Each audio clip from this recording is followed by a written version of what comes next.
Bismillahirrahmanirrahim. Alhamdulillah rabbil alamin, wassalatu wassalamu ala rasulil amin wa alihi wa sahbihi ajma'in. Nawayna at-ta'allum wa ta'lim wa tadhakkura wa tadhkir wa an-naf'a wal intifa' wal ifada wal istifada wal hatha ala tamassuk bi kitabillah wa sunnati rasulillah wa ad-du'a ila al-huda wa dalata ala al-khair ibtigha'a mardatillahi wa qurbih وثواب ومغفرة ورضوان وحسن الخاتمة عند الموت ورفع درجة في الجنة ومرافقة سيدنا محمد صلى الله عليه وآله وسلم وابتغاء شفاعة يوم القيامة على هذه النية وكل نية صالحة شامل خيرات الدنيا والآخرة وإلى حضرة سيدنا محمد صلى الله عليه وسلم. الفاتحة. أعوذ بالله من الشيطان الرجيم. بسم الله الرحمن الرحيم. الحمد لله رب العالمين الرحمن الرحيم مالك يوم الدين إياك نعبد وإياك نستعين اهدنا الصراط المستقيم صراط الذين أنعمت عليهم غير المغضوب عليهم ولا الضالين آمين. Alhamdulillah, syukur kepada Allah Subhanahu wa taala. Kita terus sekali pengajian kita daripada kitab sirah, daripada sirah Nabawiyah Syekh Safiyur Rahman Mubarak Furi. Mudah-mudahan Allah rahmati beliau dalam syurga Firdausil A'la bersama para nabi siddiqin, asyuhada dan as-salihin, insya-Allah, amin ya rabbal alamin. Dan kita mendapat syafaat para ulama, para aulia, khususnya syafaat baginda Nabi Muhammad sallallahu alaihi wasallam. Amin ya rabbal alamin. Sekejap.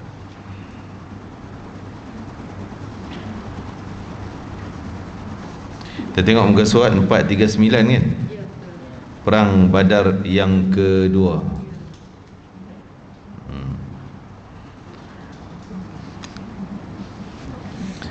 Setelah perang Badar yang kedua, kita tahu ni tahun bila? Tahun yang keempat Hijrah.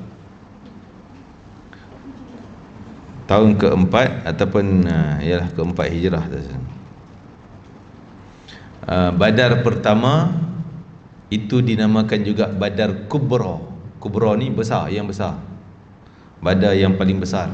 Itu Badar pertama tahun 2 Hijrah, dan itulah perang pertama dalam Islam. Lepas tu 3 Hijrah, perang Uhud. Jadi perang Uhud, Khalid bin Walid, Abu Sufyan belum Islam waktu tu. Dia kata, kita wahai Muhammad baru seri satu sama. Tahun lepas Badar engkau menang, tahun ni kami menang. Dia isyaratkan dia menang. Jadi seri. Tahun depan kita lawan sekali lagi, iaitu di Badar. Janji nak jumpa di Badar setahun selepas itu. Tahun keempat itulah namanya Badar yang kedua. Dan dia Badar yang kecil. Tadi Badar yang besar, yang pertama. Ini yang kedua ni Badar kecil. Istilah ulama inilah sirah. Badar besar tahun 2 Hijrah, Badar kecil tahun 4 Hijrah ni. Boleh Sughra, dia orang panggil Badar Kubra, Badar Sughra. Jadi tahun Sughra tu yang kedua, Kubra yang besar yang berlaku bulan Ramadan tu. Setelah tentera Islam dapat melumpuhkan kekuatan orang Arab serta membendung kejahatannya, mereka pun mula bersiap sedia untuk bertemu dengan musuh terbesar mereka. Setahun sudah berlalu dan kini tibalah masa yang dijanjikan oleh pihak Quraisy pada semasa perangan Uhud dulu. Janji dah bulan sekian, iaitu dalam bulan Sya'ban. Bulan Sya'ban sebelum Ramadan. Jadi Badar dulu Ramadan. Dia nak sebelum itulah, sebelum Ramadan. Janji adalah menjadi tanggungjawab Nabi SAW dan para sahabat untuk berhadapan dengan Abu Sufyan dan angkatannya. Roda perang mesti dipusing sekali lagi, bahasa dia tu, agar keputusannya bakal ditentukan untuk salah satu daripada dua pasukan yang paling mendapat petunjuk yang paling layak dan kekal. Maksud siapa yang menang. Ini perlawanan yang ketiga ni. Pada bulan Sya'ban 4 Hijrah bersamaan Januari tahun 626 Masihi, Rasulullah SAW pun keluar untuk memenuhi janji bersama 1,500 orang tentera yang terdiri daripada 10 ekor kuda perang. Bendera perang dibawa oleh Ali bin Abi Talib. Baginda melantik Abdullah bin Rawahah untuk memangkunya di Madinah. Maksudnya jaga urusan Madinah, pemangku Nabi. Akhirnya mereka sampai ke Badar lalu menetap di situ untuk menanti kedatangan tentera musyrikin. Jadi kita dah sebut dulu ayat Quran yang turun sebab ni, iaitu mulanya tentera Islam termakan viral palsu, berita palsu diviralkan, iaitu ada seorang munafik yang dibayar upah oleh orang Mekah. Dia nak balik Madinah, orang Mekah, orang munafik lah, orang kafir Mekah ni upah dia, kau balik nanti kau sebarkan berita kata tentera Mekah hebat, persiapannya lebih besar daripada Badar, lebih besar pada Uhud kan, tentera banyak, lengkapan alat-alat semua hebat-hebat, kami bagi upah engkau, sebarkan, viralkan benda ni kan. Okey, upahnya 100 ekor unta. Oh, kaya dia. Maka dia pun setuju. Balik dia mula cakap lah, mula sebar dah kan, masuk dia punya Facebook, Instagram kan. Zaman dulu lah sebar-sebar cakap, wah aku baru balik Mekah, tentera dia orang hebat, kau janganlah pergi Badar, jangan, bahaya ni, ini semua maut. Dia takut-takutkan. Jadi bila Nabi sampai masa, Nabi kumpulkan sahabat, jom bersiap sedia untuk pergi Badar seperti dijanjikan. Semua tunduk, dah mula takut dah nak pergi, sebab dah terkesan dengan viral tadi. Semua takut. Nabi tengok tak ada respon pun. Maka Nabi bangun, kalau aku seorang pun aku akan pergi, sambil Nabi baca hasbunallah wa ni'mal wakil. Hasbunallah wa ni'mal wakil. Cukuplah Allah yang jaga kami dan dialah sebaik-baik penjaga. Barulah bangun, tak ramai, 1,500 tu kira sikit lah.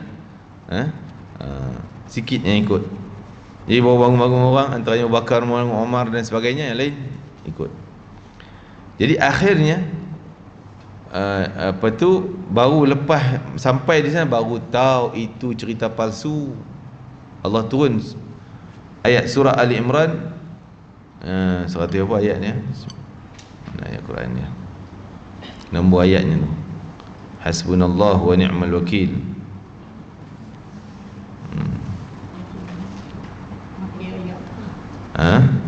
Okey, ayat 173 surah Ali Imran, muka surat Quran 72 dan 73, dua ayat.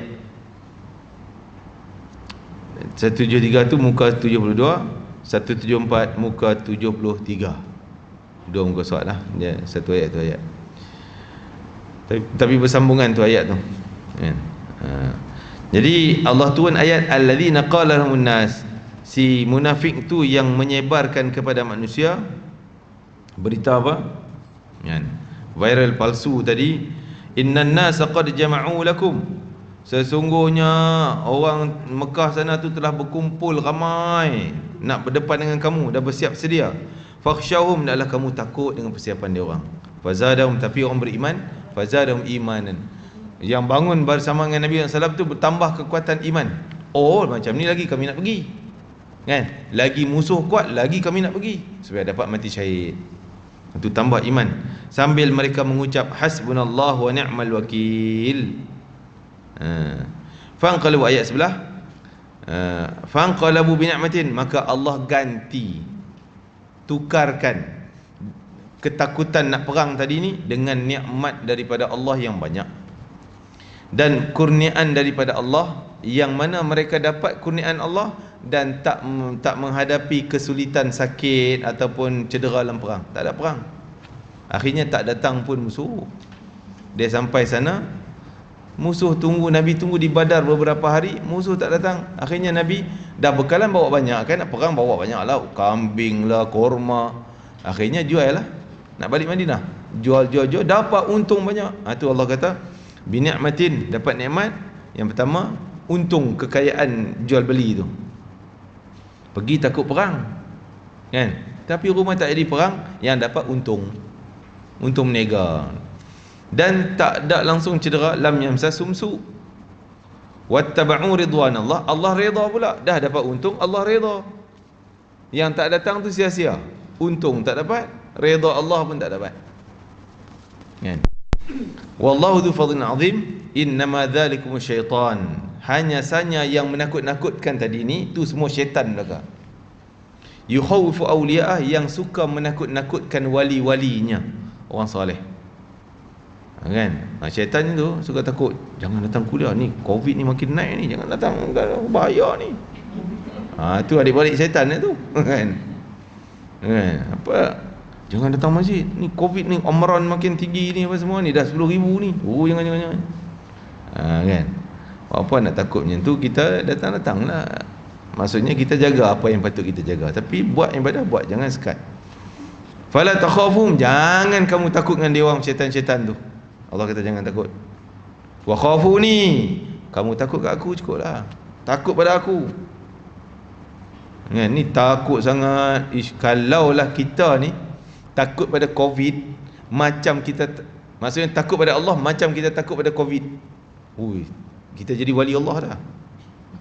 Wali kita ni, kalau kita takut pada Allah tu setaraf kita takut dengan Covid, mungkin jadi wali kita ni, hebat kita. Tapi takut dengan Allah tu main-main je, lebih kurang tak apalah benda, buat je lah, main-main. Tapi dengan Covid, no, tak nak sentuh, tak boleh, no, salam tak boleh, begini je.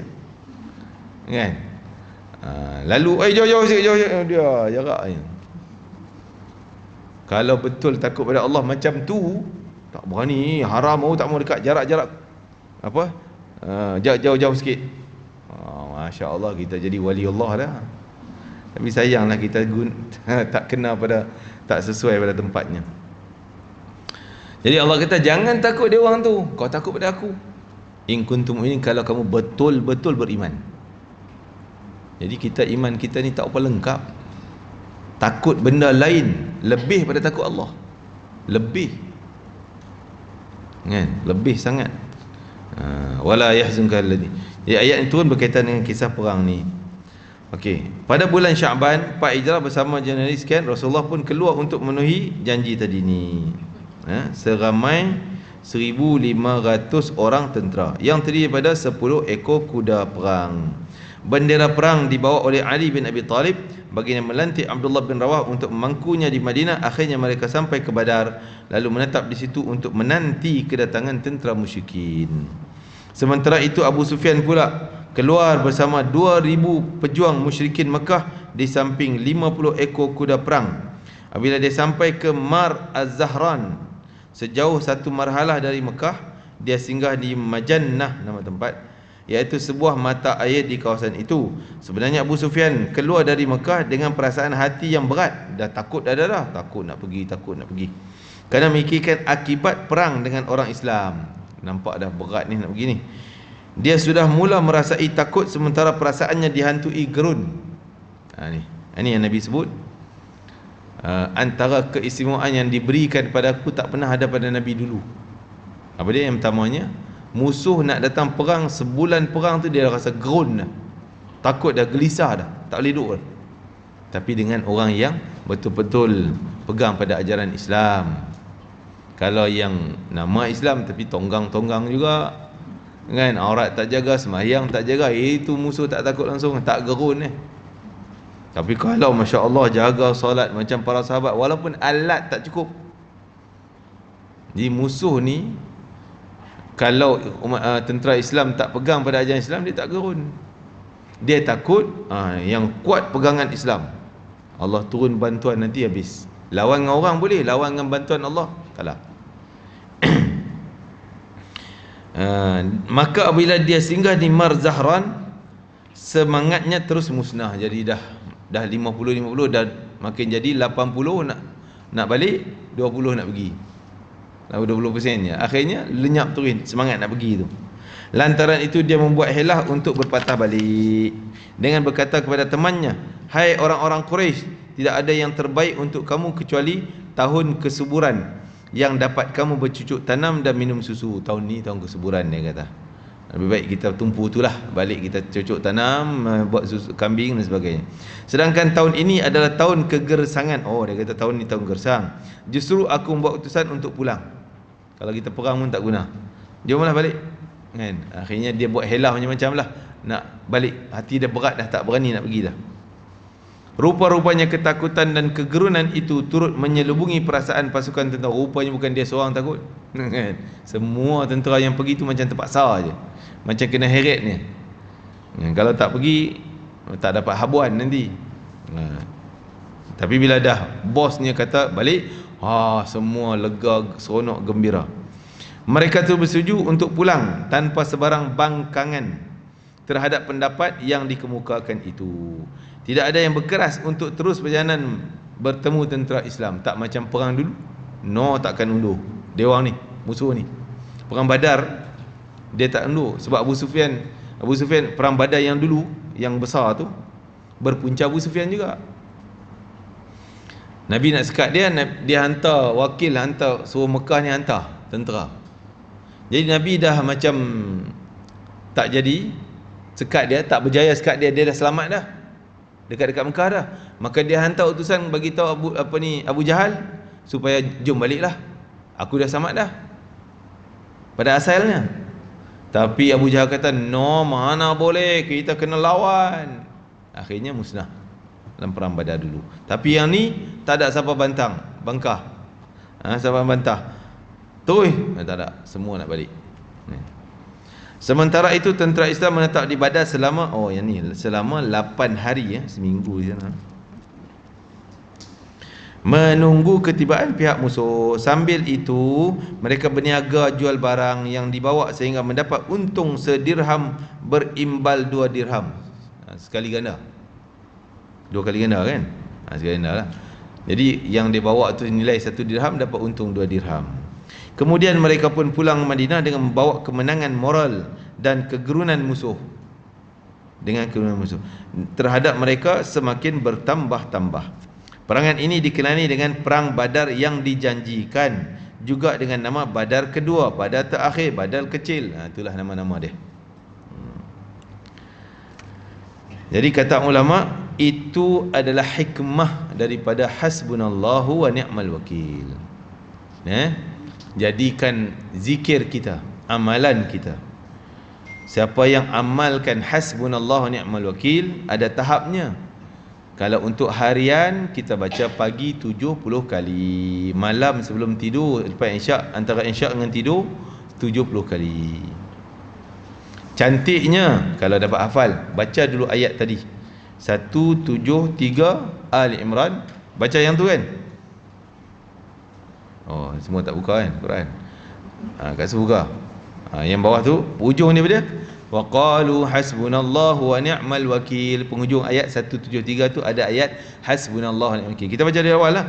Alladzina qala lahumun nasu innan nasa qad jama'u lakum fakhshawhum fazadahum imana wa qalu hasbunallahu wa ni'mal wakil. Bilang 70 kali, hasbunallahu wa ni'mal wakil, hasbunallahu wa ni'mal wakil, hasbunallahu wa ni'mal wakil. Tam 70. Habis 70, sambung ayat sebelah. Ayat 174. Fanqalabu bi ni'matin minallah wa fadlin lam yamsashum su'un wattaba'u ridwanallah wallahu dzu fadlin 'azim. Sadaqallahu 'azim.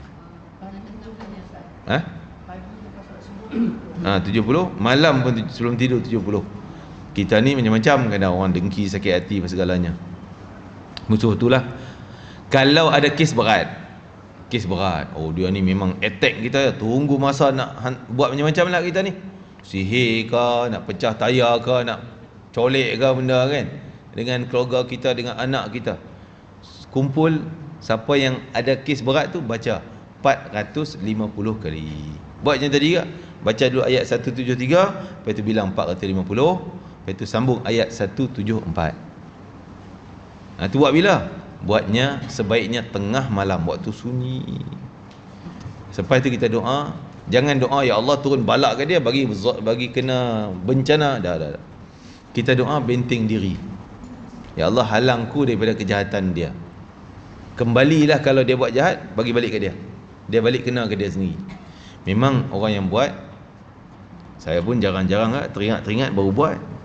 Itu lemahnya. Baik saya bagi tahu kat orang perempuan tahu rajin. Bagi tahu dia amal sungguh. Kita ni kan kadang teringat buat, lupa dah lah.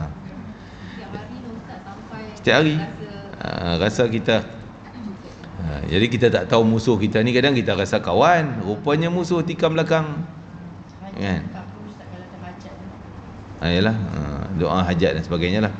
Jadi sampai amal, kalau Allah makbulkan, benda jahat dia buat kat kita, pum, yang kena balak dia sendiri, benda tu balik ke dia. Kita akan dapat untung, selamat, orang lagi sanjung, orang lagi sayang.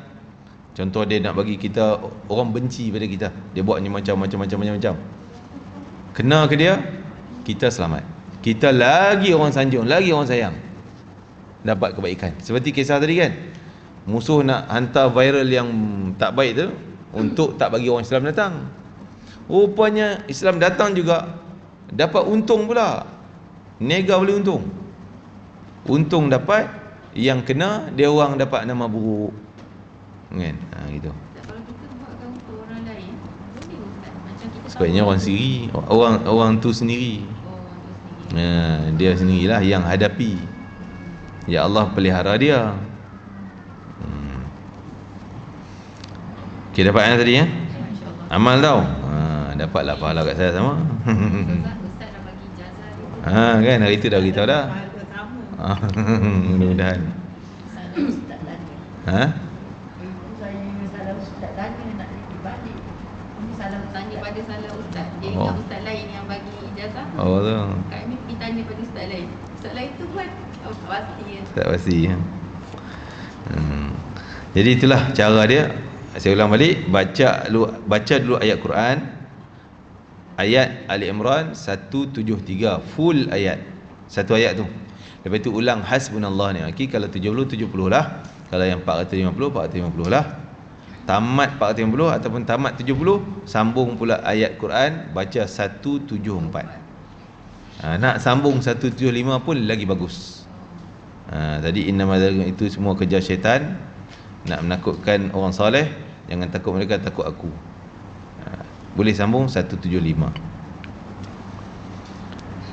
Okey, sebenarnya tu perang Badar akhirnya selesailah, tak berlaku pun peperangan. Balik bawa untung besar dan menambahkan penyesalan pada orang yang tak ikut. Menyesal, silapnya aku tak ikut, kan? Fanqalabu. Okey. Sebenarnya perang Daumatul Jundal. Daumatul Jundal. Perang Daumatul Jundal, Daumatul Jundal ataupun Dumatul Jundal. Daumah ataupun Dumah. Nama tempat di utara Madinah. Utara Madinah. Lebih kurang jarak 450 km dari Madinah. Jarak kilometer 450 km dari Madinah. Nama tempat Daumatul Jundal ni. Dia ada raja zaman yang Nabi hantar perang ni. Raja tu namanya Akidar. Nama raja tu, Raja Daumatul Jundal. Akidar bin Abdul Malik As-Sukuni. Itu nama full dia. Akidar bin Abdul Malik As-Sukuni, raja. Dia Kristian. Jadi bila Nabi dengar, dia selalu ganggu rombongan daripada Madinah, duk sekat, jadi lanun pula situ. Kena minta, dia minta pau kan, minta apa, cukai, lalu kena bayar tol. Jadi dah satu pengkhianatan, maka Nabi hantar tentera, suruh Khalid bin Walid pergi. Ada kisahnya. Daumatul Jundal, nama asal Daumah tu, apa maknanya? Daumah tu nama orang, anak Nabi Ismail. Dauma, asalnya Dauma, mim alif hamzah. Dal waw mim alif hamzah. Dauma bin Ismail bin Ibrahim. Ismail Nabi Ibrahim, Nabi Ismail Nabi Ibrahim kan. Tu duduk di situ dan tempat tu dinamakan dengan nama dia, Daumah. Jandal tu sebagai mengatakan tembok yang ada situ, tembok lama kuno. Benteng lah, kota ada tembok kan. Jadi dikaitkan nama Daumah dengan Jandal, akhirnya jadi Daumatul Jandal. Jandal atau Jundal. Okey. Rasulullah SAW kembali ke Madinah dari Badar tahun 4 tadi. Rantau Madinah mula dilitupi suasana aman, tanpa orang Arab jadi takut dah, makin takut. Sampai orang Mekah tak berani datang perang ni, Arab-Arab sekeliling yang bermusuh pun terkesan, oh tak berani kena kacau. Kan? Dah timbul takut. Kerajaan Madinah mula stabil dan damai. Lantaran itu baginda mula menjalankan usaha melancarkan operasi ke kawasan-kawasan Arab yang jauh pula. Entah. Orang-orang Islam akan menguasai semua kawasan tersebut. Dengan itu mereka akan mendapat pengiktirafan oleh kawan dan lawan. Entah. Selepas perang Badar kecil, baginda duduk di Madinah selama 6 bulan. Kemudian baginda menerima berita bahawa kabilah-kabilah di sekitar Daumatul Jundal berdekatan Syam sering melakukan rompakan jalanan di sana. Mereka menyamun siapa saja yang melalui kawasan itu. Kabilah-kabilah itu juga telah mengumpulkan kekuatan yang besar bertujuan untuk menyerang Madinah. Dah dengar berita, dia orang dah berjaya duk lanun orang, rompak, dia kumpul kekayaan tu nak serang Nabi Madinah. Dapat berita macam tu. Lantaran itu Rasulullah SAW pun melantik Sibar bin Arfatah Al-Ghifari memangku urusan di Madinah. Lalu baginda pun keluar bersama 1000 orang tentera. Ni pada peringkat awal Nabi pergi sendiri. Dia banyak kali serangan ni, 5, 9, 12 Hijrah. Dia banyak. Mula Nabi pergi, lepas tu Khalid bin Walid dan sebagainya. Baginda mengambil seorang lelaki dari Bani Udrah sebagai petunjuk jalan nak pergi ke Daumatul Jundal tu. Lelaki itu dikenali sebagai nama Madkur. Baginda berjalan pada waktu malam, sementara pada siang hari baginda bersembunyi, supaya tak adalah pengintip dia boleh tahu. Nak bagi pengintip Al-Qaidar tadi ni saya tak dapat tahu. Dia siang-siang sembunyi dalam gunung-gunung itu, duduk rehat, malam jalan. 450 km, jarak macam samalah Madinah pergi Mekah. Kita naik bas, aircon, kereta api laju lagi sampai Lembek. Jangan kata nak perang, angkat beg pun tak larat. Kan? Semua suruh ustaz-ustaz, beg saya siapa nak angkat? Dia ingat ustaz ni robot ke? Kan? Jadi itulah lemahnya kita. Dia orang pergi 450 km nak perang. Baginda berjalan pada waktu malam, sementara pada siang hari baginda sembunyi, dengan tujuan memberi kejutan kepada musuh ketika serangan dilancarkan nanti. Apabila telah hampir dengan lokasi musuh, pihak musuh pun lari bertempiaran. Lalu baginda menyerbu binatang ternak dan para pengembalanya. Lalu di kalangan mereka itu ada yang terkorban dan ada yang melarikan diri. Sementara itu penduduk Daumatul Jundal pula lari bertempiaran ke merata arah. Apabila tentera Islam sampai ke kampung halaman mereka, didapati tidak seorang pun yang tinggal. Rasulullah SAW bermarkas di situ selama beberapa hari sambil menghantar skuad peninjau dan memecahkan pasukan tenteranya kepada beberapa kumpulan untuk meneruskan operasi. Tetapi tidak ditemui seorang pun. Kemudian baginda pulang ke Madinah.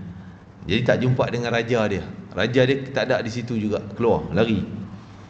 Semasa dalam perang itu, baginda sempat mengikat perjanjian dengan Uyainah bin Hisin. Uyainah bin Hisin antara yang tak Islam lagi lah, buat perjanjian damai. Daumah adalah sebuah tempat terkenal di pendalaman Syam. Jaraknya antara Damsyik ialah 5 hari perjalanan, dan jauh Madinah 15 hari perjalanan. Masya Allah. Lebih kurang sebab Nabi jalan malam, siang stop, sembunyi. Jadi 2 kali ganda. Kalau jarak Mekah Madinah 450 km juga, tapi hijrah Nabi jalan siang malam, lebih kurang 7-8 hari, 7 hari 8 malam ke 8 hari 7 malam sampai. Jadi dah malam siang tak jalan, jadi macam 15 hari. Tapi jaraknya lebih kurang sama antara Madinah pergi Daumatul Jundal, Madinah pergi Mekah. Mekah ke selatan bawah, Daumatul Jundal ke utara.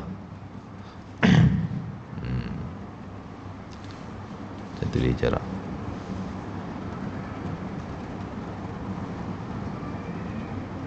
Madinah 450 km.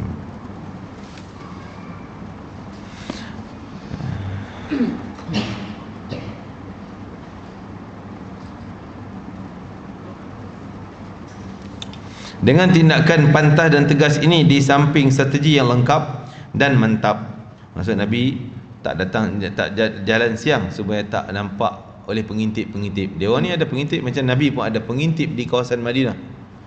Sahabat ni duduk sana, ada berita dah dengar sana, mesti sampai pada Rasulullah. Jadi tak nak bagi pengintip ni dapat hidu pergerakan Nabi SAW. Dengan tindakan pantas, di samping strategi yang cekap dan mantap, Nabi SAW berjaya meluaskan keamanan dan melaksanakan keselamatan di rantau tersebut. Dan nampak dah musuh dah gerun, dah takut. Jadi mereka dah sekali kena ditakutkan, maka akan ingat dan sentiasa takut. Serta mengukuhkan penguasaannya, baginda berjaya menjadikan hari-hari yang berlalu seterusnya berpihak kepada umat Islam. Masalah dalaman luaran di suatu ketika bertubi-tubi dan melengkungi mereka dari segenap arah telah dapat dikurangkan. Orang munafik dia membisu 1000 bahasa, dan orang Yahudi telah disingkirkan keluar dari Madinah. Cuma yang masih tinggal ialah saki-baki kumpulan yang berpura-pura menunaikan hak jiran tetangga. Yang ini munafik tadi. Ada lagi yang munafik tak terang-terang, dia sembunyi, dia tak tunjuk permusuhan terang-terang. Dan perjanjian yang dimeteraikan. Orang-orang Arab Badui dan orang yang lain terus mendiamkan diri. Orang Quraisy mula berhenti memasang angan-angan untuk menyerang orang Islam. Tak wani dah. Mereka semua faktor tadi, orang Islam mula mendapat kesempatan untuk menyebarkan Islam dan menyampaikan risalah Tuhan. Ini kali pertama serangan kepada Daumatul Jundal, kali pertama. Lepas tu kali kedua tahun 9 Hijrah, Nabi hantar, Nabi tak pergi. Hantar Khalid bin Walid. Dah berlaku lagi rompakan tadi ni, berlaku lagi. Maka Nabi hantar suruh Khalid pergi. Ada cerita setelahnya tak? Dia ikut tahun, ni tahun 5, dia tak cerita yang 9 tu. Yang 9 tu akan datang. Jadi Khalid bin Walid pergi dengan 1,500 orang lebih kurang tentera. Maka dia pergi siang malam sampai dia orang dah dengar Khalid datang. Dikatakan rajanya lari. Nabi pesan dah, nanti kau tak jumpa rajanya di istana dia. Rajanya pergi memburu dalam hutan, dah suka memburu lah dia, suka memburu. Dia memburu hutan. Jadi kalau kau pergi, cari di kawasan hutan-hutan yang sekitar tu. Jadi Khalid bin Walid pun cari di kawasan sekitar. Cari-cari, dikatakan pada waktu tu dapat tangkap. Sama ada tahun 9 dapat tangkap ataupun yang 12 tu dapat tangkap. Dikatakan yang 9 pun dia dapat tangkap. Dan Nabi pesan, jangan bunuh. Kalau kau boleh tangkap, bawa pada aku. Kalau dia serang sampai kamu tak boleh nak elak, barulah lawan dan membunuh pun. Tapi kalau mampu, jangan bunuh dia. Nabi tak bagi bunuh dia sebab dia raja pengaruh. Sebab Nabi tujuan perang bukan nak rampas tanah. Kalau nak rampas tanah, bunuh semua yang pengikut dia. Nabi tujuan nak sebarkan Islam. Dia panggil dia main masuk Islam. Kan? Sebab tu Nabi tak bagi bunuh. Dan dikatakan dapat tangkaplah akhirnya, bawa kepada Nabi SAW. Dan khilaf ulama sama ada dia masuk Islam ataupun dia kekal kafir dia, Kristian dia. Ada yang mengatakan dia tetap dengan kekafirannya, tapi Nabi wajibkan bayar cukai kepala, jizyah pada orang kafir. Orang kafir duduk di bawah keamanan Islam mesti bayar cukai. Orang Islam tak perlu bayar cukai sebab dia Islam. Kalau dia kekal nak jadi kafir juga, tak nak Islam, bayar cukai. Jadi dikatakan dia setuju bayar cukai. Ini satu ceritalah, satu riwayat dia tak masuk Islam. Jadi dia balik hidup dengan aman sekian lama. Lepas itu berlaku lagi sehingga dikatakan Nabi tak sempat hantar tentera. Nabi wafat pada 10 Hijrah. Wafat, dia dah mula tak bayar cukai. Zaman tu Abu Bakar pula hantar tahun 12, zaman Sayyidina Umar kot, hantar tentera Khalid pergi perang. Akhirnya dia berjaya dibunuh raja tadi ni, Al-Qaidar tadi. Ya. Itu cerita dia. Bila macam tu lah, mungkin ada detail nanti kita akan baca nanti. Riwayat yang kedua yang cerita dia masuk Islam. Dia datang walaupun dia bayar cukai, tapi dia masuk Islam. Dia bayar cukai pada rakyat yang tak masuk Islam. Itu sebagai mengatakan dia masuk Islam. Tapi dia jadi murtad balik bila Nabi wafat. Dia kembali murtad, sebab tu zaman Sayyidina Umar hantar Khalid perang dan bunuh dia sebab dia dah murtad. Jadi ada yang mengatakan dia Islam akhirnya murtad, ada yang mengatakan dia tetap tak Islam bayar cukai tapi dia tak bayar cukai lepas Nabi wafat. Itu dua versinya.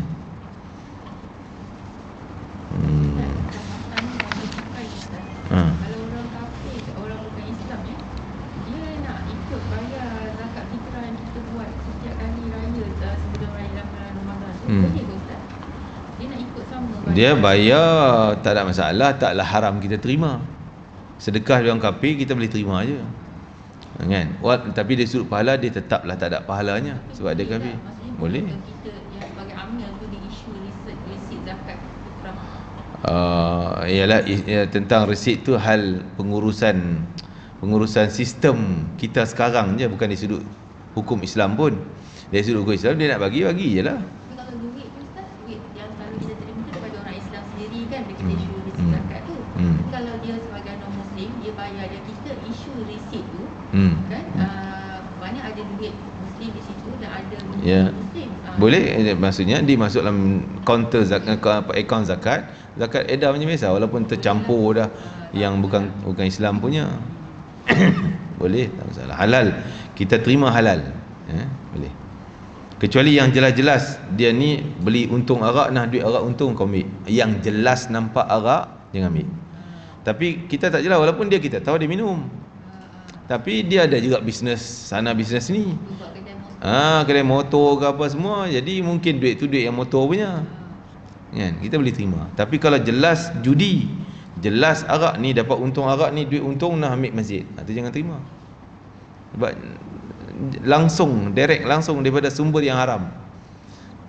Tapi kalau daripada pendapatan dia yang dah bercampur, yang motornya apa segala yang lain-lain, perniagaan dia banyak lagi yang lain-lain, itu mungkin daripada sumber tu. Walaupun dia minum arak, walaupun dia beli, dia jual arak dan sebagainya. Okey, Daumatul Jundal, perang Daumatul Jundal tu yang kedua 9 Hijrah. Tahun 9 Hijrah. Okey. Abu Jundal tu ada kena mengenai dengannya. Tadi saya ternampak nama Abu Jundal. Tak, Abu Jundal tu lain. Tak ada. Abu Jundal tu lain. Dia kisah dia masuk Islam lebih awal daripada bapak dia. Bapak dia pada awal bantah-bantah Islam, dia dah masuk Islam. Bapak dia tambat dia bawah rumah macam tinggi. Tambat bawah tempat tu tempat kambing lah. Tempat kambing, berak kambing semuanya. Jadi penjarakan anak kerana anak dia masuk Islam. Dia pukul seksa. Jadi bila Nabi tahun 6 Hijrah sampai, dia sempat keluar daripada penjara tu sebab ayah dia duduk sana. Ayah dia pihak kafir lah, duduk sana, duduk sekat Nabi.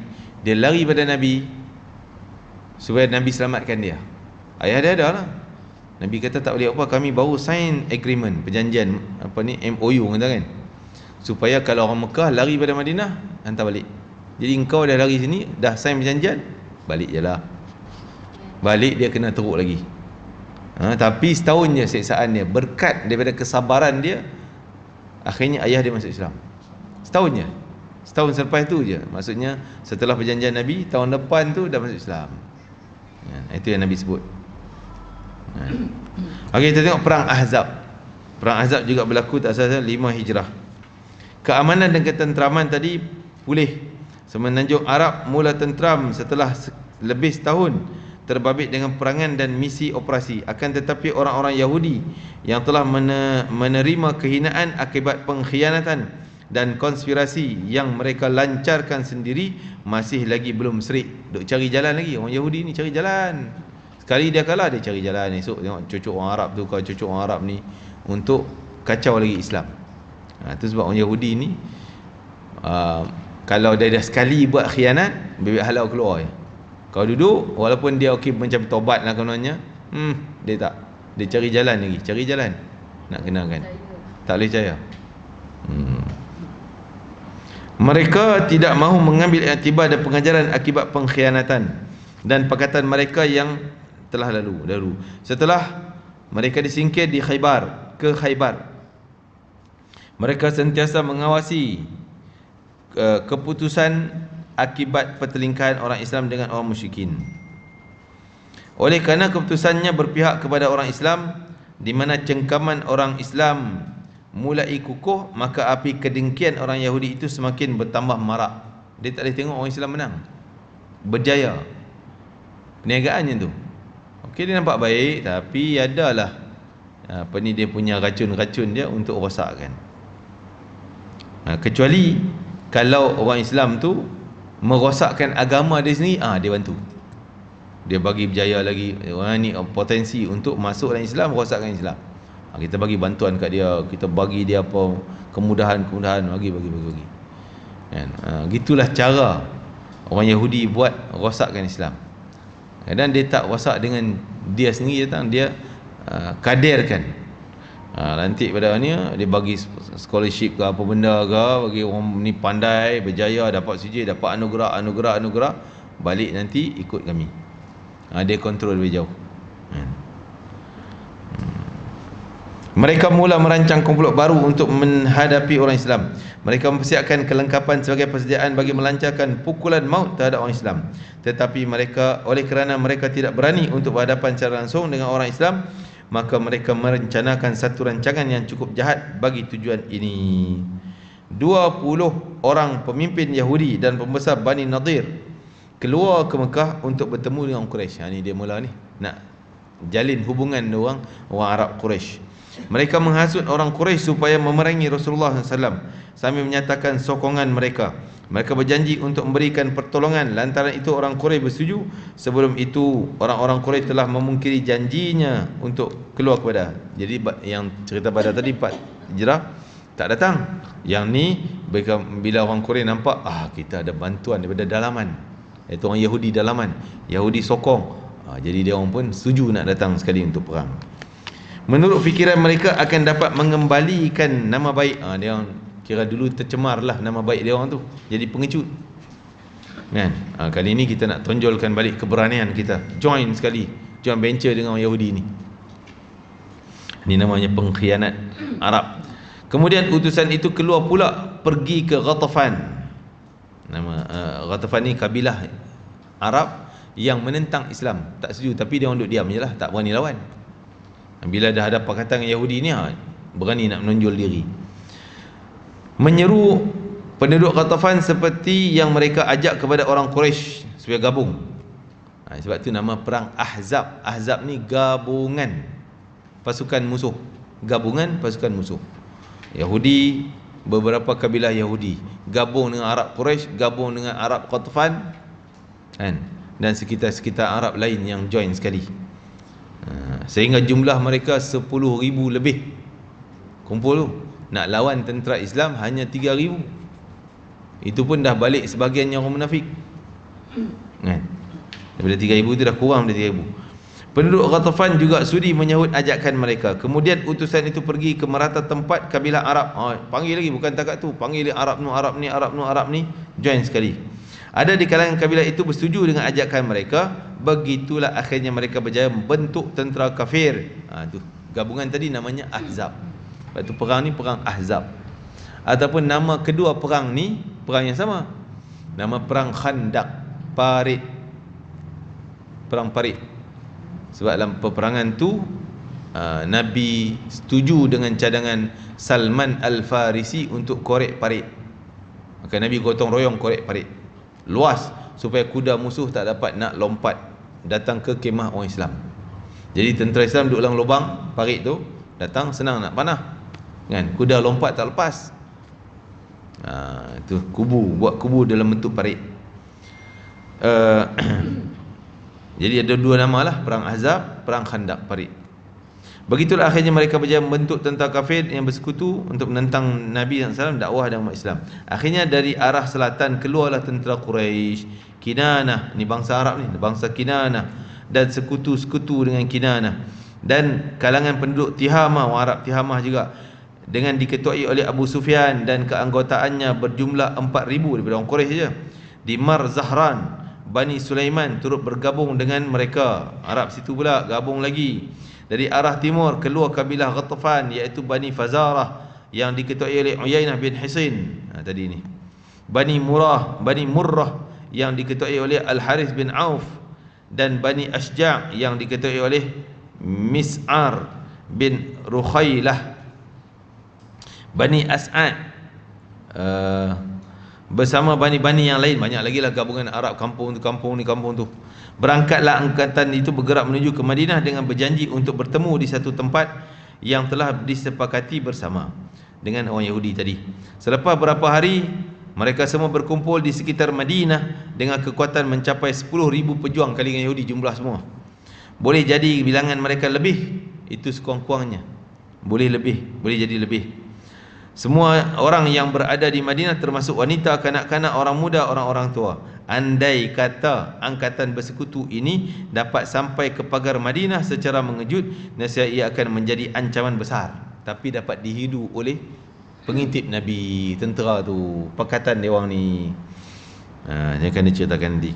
Akan menjadi ancaman besar terhadap kedudukan umat Islam. Boleh jadi mereka akan berjaya menghapus sehingga ke akar umbi. 10,000 ni kira tentera besar ni. Sekali serang Madinah boleh habis semua, kan? Habis masjid-masjid, rumah-rumah, budak-budak dia boleh bunuh. Kuat ni, hebat, kan? Daripada atas kertas tu, kalau hitungan atas kertas memang Islam lenyaplah di muka bumi. Perang Ahzab ni, kan, akan lenyap. Tapi sebaliknya yang jadi.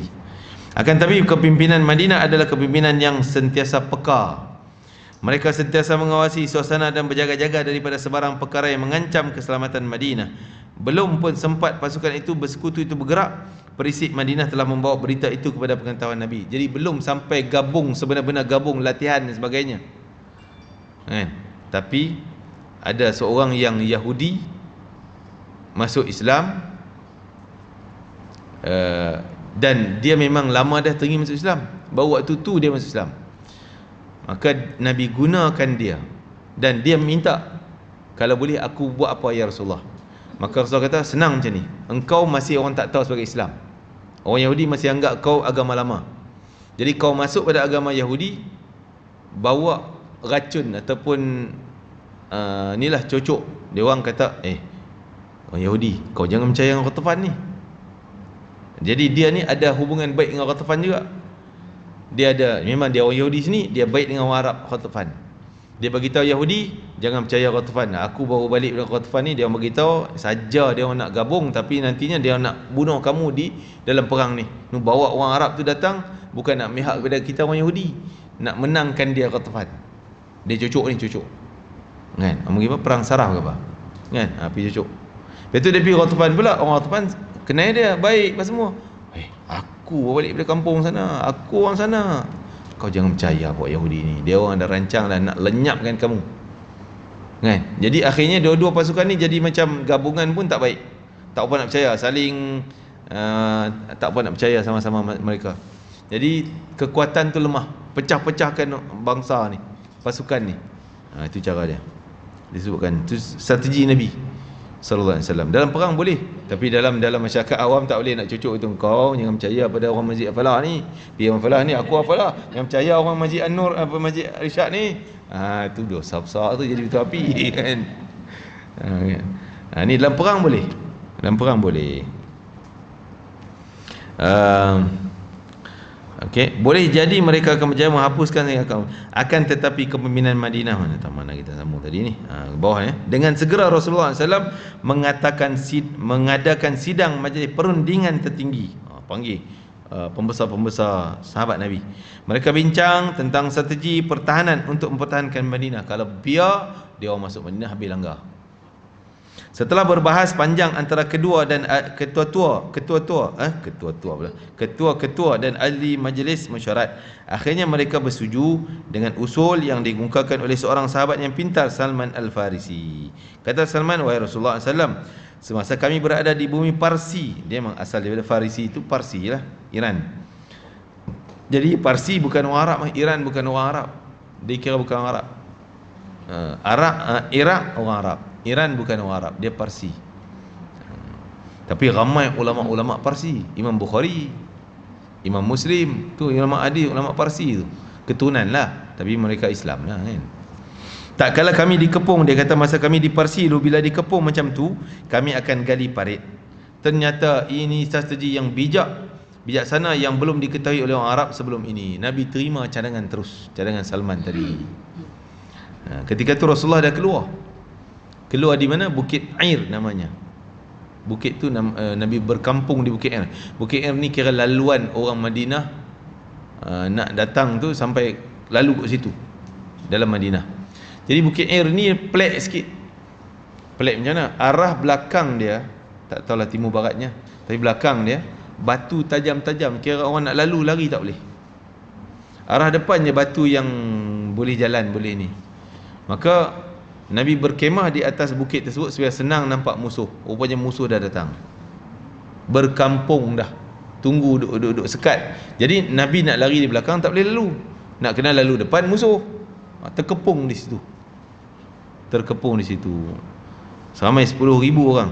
Rasulullah SAW mengambil keputusan segera melaksanakan rancangan ini. Tentera Nabi 3,000. Lalu dipertanggungjawabkan kepada setiap 10 orang lelaki supaya menggali parit seluas 40 hasta. 40 kaki, lebih kurang lah 40 kaki. Jalan raya 2 lane tu baru 20 kaki. 2 kali. Kan? 2 lane 4 lane lah kira. Luas tu nak korek. Korek dengan manual tangan. Panjang berapa kilometer saya tak ingat, panjangnya. Jadi menutup laluan depan kalau kira-kira musuh boleh serang. Semua korek parit. Dalam belakang musuh takkan datang. Kan? Boleh nampak lah Ustaz waktu dia merasakan musuh kan sebenarnya. Musuh nampak tapi jauh lah sebelah sana. Dia orang korek parit tu musuh nampak. Kan? Tapi mungkin waktu tu mereka belum ready serangnya. Orang Islam dengan cergas bekerjasama menggali parit. Rasulullah SAW mendorong semangat dan turut sama bekerja. Dalam Sahih Bukhari menyebut tentang hadis Sahal bin Sa'ad As-Sa'idi radhiyallahu anhu, katanya semasa bersama Rasulullah SAW menggali parit, mereka menggali dan kami mengangkut tanah di atas bahu kami, korek tanah tu keluarlah. Sambil itu Rasulullah menyebut, ya Allah, tiadalah kehidupan yang sebenarnya melainkan kehidupan akhirat. Allahumma la 'isha illa 'ishal akhirah, maka ampunkanlah orang-orang Muhajirin dan Ansar. Allahumma la 'isha illa 'ishal akhirah, wansur al-muhajirin wal ansar. Gitulah bahasa dia, mungkin Arabnya bunyi sedap lah, macam bernasyid. Doa dalam bentuk qasidah, bentuk nasyid. Diriwayatkan daripada Anas. Jadi waktu ni masa korek parit, tu ada satu ketul besar menghalang laluan parit. Tak boleh nak korek, ketuk tak pecah batu tu. Orang report kepada Sayyidina Ali, ikut ke Sayyidina Ali power kuat. Kan? Kita Melayu pun ambil tongkat Ali. Tak mau tongkat Osman. Punya nak kuat punya Sayyidina Ali ni. Memang Sayyidina Ali kekuatan dia luar biasa. Kan? Tak mau tongkat Umar pun tak mau, nak tongkat Ali ke. Jadi apa tu, akhirnya Sayyidina Ali ketuk pun tak mampu juga. Apalagi report pada Rasulullah lah, nak buat macam mana. Nabi datang dalam keadaan sahabat ni ada perut yang diikat batu, dililit dengan baju dia, kain tu, letak batu ada sebiji, ada 2 biji. Nabi ketika orang report tentang batu ni, orang nampak baju Nabi terselak, kain Nabi terselak, nampak batu di perut Nabi ada 3 biji. Maksud pasal apa ikat batu tu? Makanan tak ada, habis. Dah kena kepung berapa hari. Jadi laparnya tak nak bagi masuk angin, bahaya perut, maka dia letak batu ikat bagi kempis. Kekuatan tenaga luar biasa tu, korek parit lagi. Dan makanan ada yang sahabat kata ke mulut kami hampir pecah sebab kami makan rumput batu. Kita tahu rumput dia bukan macam ulam kita, rumput kasar. Kalau makan ni boleh luka-luka ni mulut. Dan ada yang kami potong kemah dibuat daripada kulit unta. Jadi lapar, dia potong kemah tu, rebus-rebus makan kulit kering tu. Itu makanan, tak ada makanan. Jadi ketika tu Nabi datang dengan perutnya ikat 3 biji batu tadi. Nabi ketuk batu tu. Kali pertama Allah Akbar, bercahaya, maksudnya berapi. Kali kedua ada retak, kali ketiga hancur terus. 3 kali Nabi ketuk, hancur. Sambil Nabi doakan mudahan Allah hancurkan tentera Rom dan Parsi. Betul tak lama setelah tu tentera Rom dan Parsi berjaya dikalahkan. Dan banyak kisah yang berlaku di situ. Antaranya Sa'ad bin Abi Waqqas ketika kena kepung. Sa'ad ni dulu mata dia dalam perang kena anak panah. Dia cabut anak panah, terkeluar bola mata. Terkeluar bola tu. Nabi ambil balik bola mata tu, sombat dalam mata dia. Nabi doakan. Terus sihat, tak ada sakit. Dan dia kata mata tu lebih terang, lebih sharp pandangan dia daripada sebelum. Dua orang kisah yang mata macam tu. Satu lagi Qatadah, Sayyidina Qatadah. Dia pun lebih kurang macam tu juga, kena nak panah, Nabi doakan. Dan matanya terang sehingga dalam perang Ahzab, jauh musuh duduk jauh, memang tak nampaklah wajah muka dia orang. Tapi dia duduk atas bukit ni, dia nampak musuh sedang latihan tentera kan. Latih lah, ada macam jurulatih ajar, elak macam ni, elak macam ni, macam ni. Buah-buah silat lah kan. Jadi dia daripada jauh ambil anak panah, aim jauh-jauh kan, teropong jauh-jauh dengan mata dia. Sahabat pun heran, dia nak tembak sahabat jauh tu, mana macam tak sampai. Tiba-tiba Nabi pun nampak anak panah dia keluar, zup, kena pada orang yang sedang nampak gaya melatih-latih tadi, pun kena ke dahi dia ni. Duk ajar orang elak gini, kena anak panah saat tak ada nak elak kan, tak sempat nak elak dia. Nabi tengok dia jatuh tu kena panah, Nabi gelak sampai ternampak gigi gerham. Tapi gelak Nabi tak ada suara. Kita gelak kedekah kan, tengah tu dia macam apa tu, badak sembu ada, munya besar mulut gelak. Malu pula nak buka mulut tapi Nabi buka mulut tu, gelak dia tak ada suara, hanya sekadar senyuman saja. Okey, tadi yang mana tadi? Kat mana kita baca? Ni. Riwayatkan daripada Anas, katanya Rasulullah SAW keluar untuk menggali parit dan didapati orang Muhajir Ansar awal-awal pagi yang dingin, angin kuat, sejuk waktu tu. Lagi sudah bekerja menggali. Mereka tidak memiliki khadam untuk membantu kerja-kerja itu. Tak kala baginda melihat keadaan mereka yang sedang menanggung keletihan dan kelaparan, baginda pun berkata, Ya Allah, sungguhnya tiada kehidupan yang sebenar melainkan kehidupan akhirat, maka ampunkanlah orang-orang Ansar dan Muhajirin. Kemudian mereka menjawab, kata-kata baginda, kamilah orang yang berjanji setia dengan Muhammad untuk berjihad sampai bila-bila selagi kami masih ada. Dalam Sahih Bukhari juga terdapat riwayat Al-Barra' bin Azib yang katanya, aku melihat Rasulullah SAW mengangkut tanah parit Nabi pun gotong royong sekali, sehingga banyak debu yang melekat pada kulit perut baginda. Tanah-tanah tu dia angkat kan. Tubuh baginda banyak bulu badan Nabi SAW. Lalu ketika itu aku dengar baginda mendendangkan syair Ibn Rawahah, Abdullah bin Rawahah, sambil mengangkat tangan mengangkut tanah dengan katanya, Ya Allah, kalau tidak kerana-Mu maka tidaklah kami mendapat petunjuk, tidaklah kami. Ini sambil bernasyid berqasidah nak bagi semangat, lupa letih tu. Kalau gitu orang kata qasidah ni mana ada bid'ah lah apa benda. Nabi sendiri bernasyid-nasyid. Ketika bina Masjid Nabawi pun Nabi bernasyid-nasyid nak bagi semangat kan, berqasidah. Tapi qasidah Nabi bukan lara lah, qasidah yang dalam bentuk doa, zikir, sebut nama Allah dan sebagainya. Maka turunlah, tidaklah kami bersedekah dan tidak juga kami bersolat, maka turunkanlah ketenteraman kepada kami dan teguhkanlah kaki kami jika kami bertemu musuh. Sungguhnya musuh mengimpikan kami, jika mereka mahu mencuba kami, kami tidak rela. Kemudian baginda memanjangkan sebutannya pada perkataan yang akhir itu, kami tidak rela, kami tidak rela. Nabi ulang itu. Dalam satu riwayat yang lain baginda menyebutkan, sungguhnya musuh telah melampau terhadap kami, jika mereka mahu mencuba kami, kami tidak rela. Orang Islam bekerja keras menggali parit tersebut, sedangkan pada masa yang sama mereka menderita kelaparan sehingga merobek jantung mereka. Anas berkata, mereka tidak yang terlibat dalam penggalian parit membawa datang segenggam gandum, kemudian dimasak dengan minyak yang hampir basi. Itu je yang ada. Lalu dihidangkan di hadapan mereka, sedangkan mereka ketika itu dalam kelaparan. Makanan itu sungguh meloyakan tekak dan mempunyai bau yang tidak disenangi. Allahu Akbar. Itulah pengorbanan sahabat, Masya Allah. Sayyidina Abu Talha Al-Ansari berkata, kami mengadu pada Rasulullah SAW akibat kelaparan. Kemudian kami berlapik perut kami dengan batu. Rasulullah SAW sendiri melapik perut dengan 2 biji batu, dan mereka lain 3 biji batu. Ekoran kelaparan yang dideritai oleh mereka berlakulah beberapa mukjizat Nabi SAW. Ini kisah mukjizat Nabi SAW. Jabir bin Abdullah, kisah Jabir, melihat Nabi SAW sangat menderita kerana kelaparan.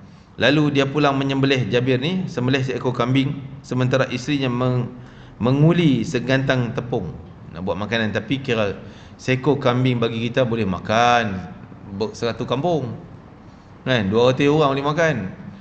Sebab kita ni bukan nak makan sungguh-sungguh kambing tu, kita dengan nasi lagi, itu ada kentang lah apa segalanya, jadi cobek daging tu sikitnya. Tapi dia orang kalau seekor kambing ni sekadar 10 orang 15 orang dah selesai. Nak undang 20 orang 100 orang memang mana cukup seekor kambing, kan gitu. Jadi Jabir ni ada seekor kambing je, maka dia pun sembelih lah, nak tujuan dia nak bagi jamu Nabi. Nabi teruk dah letih ni, kelaparan. Maka dia bisik secara rahsia kepada Nabi supaya datang bersama berapa orang lah, bawa lah berapa orang, seekor kambing kan. Nabi faham lah. Lalu lantas Nabi SAW membawa semua tentera yang kuat parit tadi, jom ikut aku, Jabir dah masak seekor kambing.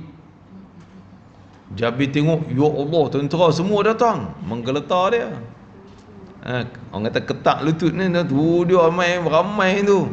Nak jamu apa lagi, itu je yang ada. Tepung pun takat tu je, bolehlah takat 20 orang tu, gagah-gagah lah 30 orang. Ni main beribu ni, macam mana nak buat? Tapi mereka dapat, sedangkan bilangan mereka 1000 orang tu dia datang. Tetapi mereka dapat makan makanan yang disediakan itu hingga kenyang. Sebab Nabi kata, Jabir, mana makanannya? Kambing mana? Roti yang kau uli tu mana? Ni periuk kambing, ni periuk roti. Jangan kacau, aku yang hidang. Nabi kata. Nabi yang serve-nya cedok daging, bagi kongsi-kongsi roti, bagi semua. 1000 orang lebih dapat makan. Yang betul-betul lapar lah, yang masih ada sikit-sikit makanan yang boleh makan tu, dia orang tak datang. Jadi semua makan kenyang. Jabir heran, Nabi duk cedok tak habis, bukan takat 10 orang, 20 orang, 30 orang, dah jadi ratus ribu duk cedok lagi. Tapi periuk tutup, Nabi cedok gitu, tak tengok pun dalam. Jadi setelah selesai, Nabi pulangkan balik pada Jabir. Tapi kau jangan buka, kau makanlah apa kau nak makan, banyak mana pun. Jabir ni bila kata, kita pun bila kata jangan tengok tau, tu yang nak tengok sangat. Jangan buka, nak buka pasal apa dia tak pergi buka ni, nak tengok sangat ni. Dia pun nak tengok, buka-buka dah tinggal sikit, sekali cedok habis kan. Nabi kata, kalau kau tak tengok, kau boleh makan sampai bila-bila, sampai akhir hayat kau. Itu mukjizat Nabi SAW, barakah. Yang dapat makan semua disediakan itu hingga kenyang. Tak kala selesai makan, periuk daging masih lagi mendidih, maksud ada lagi bahan dalam tu sebagaimana asalnya, dan tepung uli masih lagi dibakar-bakar untuk dibuat roti seperti asal. Bertimbun tu tak kurang pun. Saudara perempuan An-Nu'man bin Bashir datang membawa segenggam buah kurma di tempat penggalian parit untuk dijamu kepada bapa dan bapa saudaranya.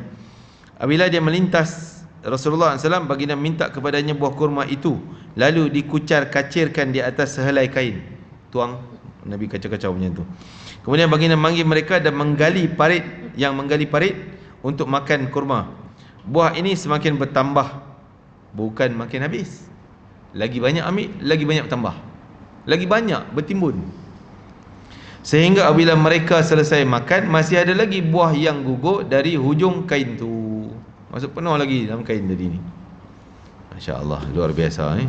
Sebab tu dikatakan Nabi mampu menghidupkan yang mati. Inilah contoh kurma, ada banyak tu je patut habis kan. Dia mana akan membesar-besar, membanyak-banyak, akan habis-habis. Tapi tak, bila ambil lagi membesar-besar, lagi membanyak-banyak. Daging kambing seperiuk tapi jadi banyak. Itu barakah. Kita juga kena hidupkan yang mati daripada kita ni dengan Rasulullah SAW. Apa dia mati kat kita ni? Kita badan hidup tapi hati mati. Orang yang hati mati ni tak sensitif pada agama. Dia tak rajin dengan agama dia, lebih kurang buat batuk, lepas kata apa, batuk di tangga, lepas batuk di tangga, lebih kurang macam tu je. Hati dia dah makin tenat dah tu. Yang mati terus sehingga tak nampak langsung faedah agama. Dia tak nampak, apa engkau main kuliah ni, apa faedah? Semayang 5 waktu buat apa? Tak semayang pun boleh makan mewah je, senang hidup. Memang hati dah rosak. Jadi masih ada peluang untuk hidupkan balik hati yang lemah-lemah tadi ni dengan cara kita kaitkan dengan Rasulullah SAW. Dengar kisah Nabi, banyak salawat pada Nabi, baca kisah Nabi, kan? Maka semua ini akan menghidupkan hati yang mati tadi. Jadi mana saya bawa kurma tadi, lebih hebat daripada itu ialah kisah yang terdapat dalam riwayat Bukhari daripada Jabir tadi ni. Pada hari menggali parit, kami telah terhalang oleh seketul bongkah besar, ni batu besar tadi ni. Lalu sahabat datang kepada Nabi SAW sambil berkata, bongkah besar ini menjadi penghalang dalam parit. Jadi kalau tak hancur, jadi titi pula jambatan. Musuh boleh lalu bukit tu, batu tu, lintas perang. Baginda berkata, biar aku yang turun bawah. Kemudian baginda berdiri turun bawah sebab kemah di atas. Sekarang ni masih ada tu tempat tu, namanya Masjid 7. Yang pernah pergi umrah kan, Masjid 7 ni tempat perang Ahzab ni. Kalau kita turun tengok bukit dia, kat situ tengok tak? Atas tu kan ada bangunan buruk-buruk. Itu bekas kemah sahabat, kemah Nabi. Dulu kita boleh panjat, tapi zaman saya pun tak sempat lah. Orang kata dulunya setahun 90-an, siapa yang pergi umrah 90-an boleh panjat duduk semayang atas tu. Sebab zaman Omar bin Abdul Aziz Khalifah, dia buat masjid, kemah Nabi, kemah Sayyidina Ali, kemah apa semua ni, dia namakan ni Masjid Ali, ni Masjid Rasulullah, ni masjid ni kan? Tapi dia dah pagar, tak bagi kita panjat naik, tak boleh nak tengok je lah. Dia buat masjid besar pula satu.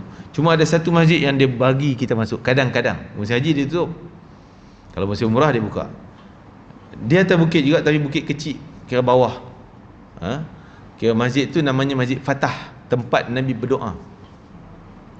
Tempat Nabi, bila dah korek parit selesai semua, Nabi berdoa, ya Allah, hancurkanlah musuh, menangkanlah kami kat atas musuh Ahzab. Tiba-tiba Allah datang taufan, bongkar habis, terbang habis semua bekalan musuh. Musuh tak boleh nak duduk, kucak-kacir lari balik, kan? Tapi taufan tak kena pun pada sahabat. Kemah dia orang yang buruk tak roboh pun, kan? Tak roboh pun. Taufan tu serang musuh je. Tempat Nabi berdoa tu dibuat masjid, namanya Masjid Fatah. Kalau boleh pergi. Dan setelah perang, Nabi sering pergi doa di situ. Boleh katakan tiap-tiap minggu, hari Rabu lepas asar, Nabi pergi mayang asar di Masjid Nabawi. Lepas tu Nabi pergi ke masjid tu berdoa di situ, kan? Kalau ada kesempatan kita doa di situ. Kalau kena pula hari Rabu sesuai dengan apa yang Nabi buat, lepas asar pula, cukup cantik. Sunnah Nabi SAW. Mustajab, pasti mustajab. Kita pergi tak turun, semua dah letih. Memang di situ semua orang tak nak turun, pasal kita dah pergi Uhud, dah beli shopping kurmanya, hatang kurma, kita habis tenaga full tu. Habis bateri kita kat situ. Boleh, orang ramai. Dah beli semua. Lepas tu Masjid Qiblatain, Masjid dua kiblat. Nak turun tak? Tak apa Ustaz, kita tengok je lah Ustaz. Dah bateri week lah, kan? Sampai pula lepas tu baru pergi perang tempat ni, Masjid 7. Saya cerita pun mata pejam dia. Sini tempat perang, tapi dah semua tidur dah, kan? Tak mau dengar lah, kata balik cepatlah. Nak turun memang tak nak turun lah, tengah panas. Jadi kalau nak pergi, maksudnya kita kena lain lah, bukan lawatan tu. Pasal naik taksi, berapa orang pergi masjid tu. Tapi tak tentu, kadang dia tutup, askar jaga. Kalau dia nampak ramai, dia tutup. Dia style tu, kalau nampak ramai dia tutup, tak pergi masuk. Kalau dah tak ramai, tapi Covid ni lagi mungkin tak dapat lah kot, Allah alam lah, kan? Lawatan-lawatan tu. Itu ceritanya tentang masjid-masjid 7 tu. Al-Barra' berkata, kita berhenti kat situ lah.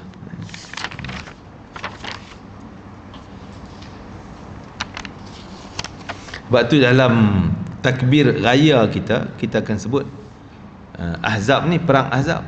Sebab perang Ahzab ni luar biasa, bantuan Allah yang sangat hebat.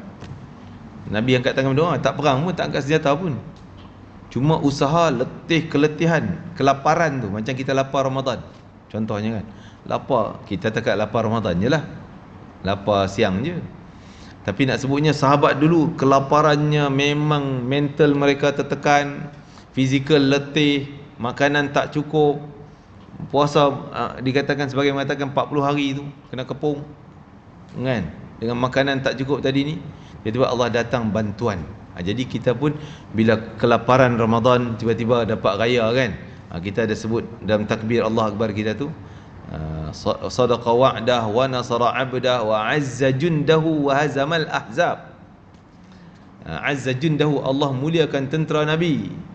Walaupun peringkat lemah dah, weak dah, teruk dah, tak larat dah, tapi Allah muliakan sehingga datangkan musuh, menghancurkan musuh. Wa hazamal ahzab, menghancurkan musuh Ahzab. Kita sebut tentang Ahzab tu sebab pengorbanan luar biasa. Bayangkan makan macam bangkai lah, gunting kulit kambing, kulit unta tu buat makan. Padahal nak buat bumbung kemah itu, pergi gunting makan. Itu yang ada. Itulah pengorbanan para sahabat Nabi SAW. Kita nak buat macam tu memang jauh lah. Sekurang-kurangnya kita baca cerita dia orang. Ni cerita dia orang pun tak nak baca, kan? Macam mana nak jadi macam dia orang? Mudah-mudahan kita ada saluran lain bersama dengan dia orang, saluran cinta, sayang, hormat pada orang macam ni. Kita baca menambahnya rasa hebatnya pengorbanan dulu, sehingga kita sayang pada generasi dulu yang menyebarkan Islam. Itu tujuannya. Bukan kita nak syok dengar cerita aje, macam dengar filem je. Tak, bukan. Nak supaya kita tanam cinta pada sahabat-sahabat yang korbannya hebat, Nabi, Masya Allah, sampai Islam kita dapat dengan aman. Kita anut Islam dengan aman. Tak ada perang, tak ada apa, lahir-lahir Islam. Oh, nikmat dari mana? Kerana pengorbanan orang dulu. Ya. Wallahu alam.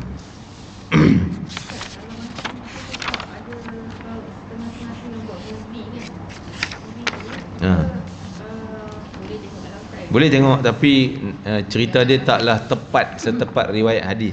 Sebab bila nak buat dalam bentuk cerita ni, dia kenalah ada bunga-bunga dia tambah-tambah sikit.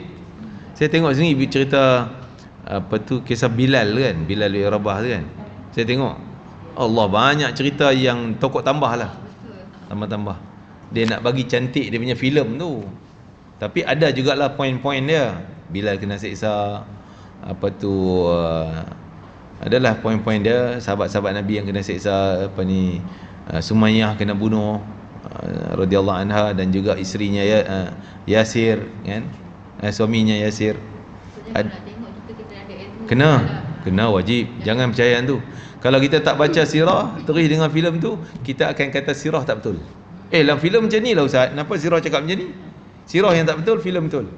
Sebab kita dapat ilmu tu dulu. Macam tu Nabi Adam dulu tu besar-besar, ada yang macam raksasa. Itulah. Tapi memang badan Nabi Adam memang tinggi. Tinggi. Dia tinggi 60 hasta. 60 hasta. Tapi hasta dia orang pula, bukan hasta kita. Tinggi.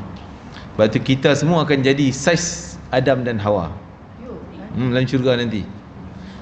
Kalau ahli syurga, bila saiz badan besar tu, nikmat dia tu lagi besar lah kan. Ahli neraka pula badan besar juga, supaya bakarannya tu lagi kena seksa teruk. Dia kita dan orang tua-tua tak dalam syurga. Semua balik jadi muda. Dan badan kita yang kedil-kedil tak jadi kedil, semua besar-besar bakar. Masya Allah, ahli syurga. Ya. Tapi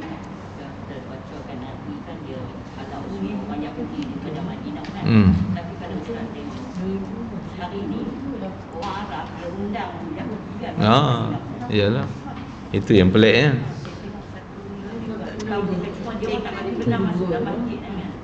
Ada YouTube lagi. Baru tengok tadi. Saya tengok dalam grup apa ni, ustaz-ustaz tamu haji, dia kata ada dalam YouTube apa nama Yahudi tu. Siap beg dia tu bawa beg yang ada tulisan Yahudi lah, tulisan Yahudi punya kan. Entahlah tulisan dia rupa macam mana. Dari sana. Dia ambil gambar di Raudah, dia tunjuk beg dia. Dan dia ambil gambar, dia pakai Arab lah, pakai Arab. Muka pun lebih kurang macam Arab juga. Yahudi. Tengok dia punya Instagram dia, dia saja nak masuk tengok dalam. Tapi bukan dia masuk dengan kebenaran. Visa, pasport dia Yahudi. Hukum dalam kitab punya sekarang ni. Dia praktikal dia tak ada hukum lah. Semua nak fulus semua kan, nak untung semua. Jadi pengawal-pengawal pun bawa masuk dia. Ambil gambar siapkan pengawal lagi kan. Dan tengok dia punya gambar dia, Instagram dia tu, yang gambar Masjid Nabawi dan gambar di walling wall cara Yahudi punya. Kita selepas hati sedap. InsyaAllah. InsyaAllah sama minggu depan. Itu ketiga. Yang ketiga. Itulah, sekarang ni dah jadi macam-macam lah. Yahudi masuk. Tapi dari sudut hukum memanglah tak dibenarkan dari sudut Islamnya. Tapi sekarang semua Saudi pun undang buat pesta apa ni, konsert terbesar yang tak pernah ada Malaysia pun tak nak buat macam tu kan. Buat di Saudi lagi, undang masuk macam tu zaman. Memang pesanan ulama Habib Omar, Habib Abu Bakar Adni, dia pesan tak lama lagi akan berlaku benda-benda yang jelas. Selama ni kita nampak orang ni macam Islam, kita tak nampak munafik dia. Sampai satu masa nanti memang jelas yang ni rupanya munafik, kita nampak clear yang ni betul-betul Islam. Maka kalaulah kita jangan masuk campur. Kalau pertembungan macam tu, dia orang ni bergaduh apa semua, kalau boleh kita elak, jangan masuk campur. Selamatkan diri kita. Kita buat cara agama kita. Maksudnya dengan ibadah kita, dengan sembahyang kita, jangan masuk campur. Jangan kata saya ada power, saya boleh damaikan dia orang atau dakwah dia orang kepada Islam semula. Jangan. Sebab tu dah nampak bunga-bunga tentera Dajjal, pengikut Dajjalnya. Jadi takkan boleh kita tarik. Tak mampu. Jadi Bantu Malaysia yang masa perang tu, kita bantu tu. macam mana kita bantu? Kita salurkan yang dulu perang kan ada yang kumpul dana untuk bantu mereka beli senjata tu semua. Tentera Islam. Apa ni, tengok di mana. Kalau di Syria itu perang Islam dengan Islam, tak boleh kita campur, tak boleh hantar duit. Kita terlibat dengan perang Islam sama Islam. Yang itu Nabi kata dua orang Islam perang, dua-dua masuk neraka kan. Yang Gaza, ya, dia lawan dengan Yahudi, dia pertahankan memang hak, dia berhak untuk kita tolong, hantar duit kita. Islam dengan Islam lah. Islam tak boleh. Ni Islam dengan Yahudi, kita bantu orang Islam dengan Gaza tu. Dan lagipun dia orang ni mempertahankan negara dia. Itu hubbul watan minal iman, itu perjuangan iman kan, dan mempertahankan dia ditindas dan sebagainya. Jadi yang Gaza tu boleh kita bantu dan tolong. Di Palestin pun yang bukan Gaza, di semenanjung tebing barat ni pun kita tak tahu, kita tak dapat nak identify dah mana betul Islam, mana dah jadi tali barut. Jadi sama-sama dia orang pun bergaduh. Dia orang kenal ni tali barut, kita dengan kita, dia layan kita bagus, kita rasa dia orang Palestin, kita tolong. Jadi kita tak dapat nak tahu dah. Jadi kalau pergi pun ialah kita pergi sekadar hak kita nak melawat Masjidil Aqsa dan sebagainya. Kita jangan masuk campur hal dia nak bertelingkah dengan pasukan ni dengan ni, adalah okay. Dan pesanan supaya kita teguhkan iman kita, antaranya mungkin berbagai cara lah teguh iman, dengan amalan kita, pengajian ilmu kita, damping dengan ulama-ulama, hadir majlis ilmu dan sebagainya. Termasuk juga dengan sirah-sirah Nabi ni sikit sebanyak boleh membantu kita untuk kita pilih jalan yang tepat, insya-Allah, mudah-mudahan.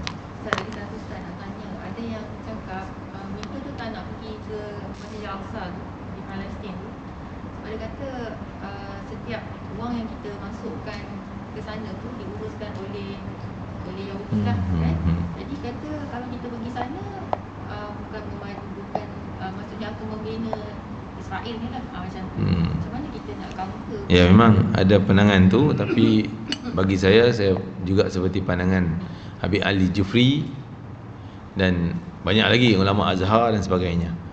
Tak diharam walaupun kita kena apply visa dengan Yahudi, kita nak kena bayar fee dia apa semua, bayar tak apa. Yang penting matlamat kita nak ziarah tu ada sampai kan. Nabi SAW nak hijrah ke Madinah, Nabi minta upah, bayar upah dengan siapa? Bayar upah dengan orang musyrik, bayar upah tunjuk jalan.